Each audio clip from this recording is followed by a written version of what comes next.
Hi friends, இன்றைக்கி புதினா சாப்பாடு எப்படி பண்ணலாங்கிறது பார்க்கலாம் வாங்க. புதினாவை நான் வந்துட்டு கட் பண்ணி வச்சுருக்கேன்.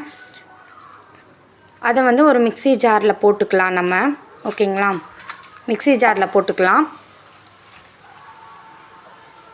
2 மிளகா, 2 பூண்டு,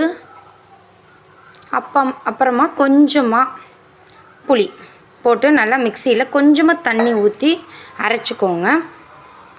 இந்த மாதிரி பேஸ்ட் மாதிரி வரும். வாங்க இப்போ நம்ம எப்படி செய்யலாங்கிறது பார்க்கலாம். எண்ணெய், கொஞ்சமாக கடுகு, கொஞ்சமாக உளுந்தப்பருப்பு, 4 வரமிளகா, காரத்துக்கேற்ப நீங்கள் போட்டுக்கோங்க. கொஞ்சம் முந்திரி போடுறதுனா போட்டுக்கோங்க, என்கிட்ட முந்திரி இல்லை, அதனால் நீங்கள் போட்டுக்கோங்க வேணும்னா. அப்புறம் நம்ம அரைச்சி வச்சுருந்த புதினா அதையும் போட்டு நல்லா இது பண்ணிக்கலாம். நல்லா கொதிக்கட்டும். அதுக்கப்புறம் நம்ம ஸ்டவ்வை ஆஃப் பண்ணி வச்சுக்கோங்க. கொஞ்சமாக உப்பு போட்டு கலரிக்கோங்க. இப்போ இந்த ஸ்டேஜில் ஸ்டவ்வை ஆஃப் பண்ணிக்கோங்க. கொஞ்சம் சூடு ஆறட்டும். சூடு ஆறுனதுக்கப்புறமா நம்ம சாப்பாடு போட்டு தாளிச்சிக்கலாம். சரிங்களா, சாப்பாடு போட்டு இப்போ நான் கிளறி வச்சிட்டேன். இப்போது சுவையான புதினா சாப்பாடு ரெடி.